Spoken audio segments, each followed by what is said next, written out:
Dasta gullar topganing bilan, dunyo ortidan chopganing bilan, tillolar koniga botganing bilan, bu dunyo moliga ko'zing to'ymaydi. Azizlar, bu bilan nima demoqchiman?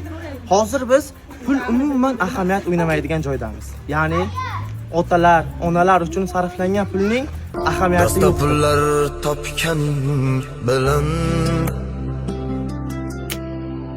dunyo ortidan chopganing bilan, tillolar koniga botganing bilan, bu dunyo moliga ko'zing to'ymaydi. Qabrda yoningda hech kim bo'lmaydi. Sen qurgan uylarni kimlar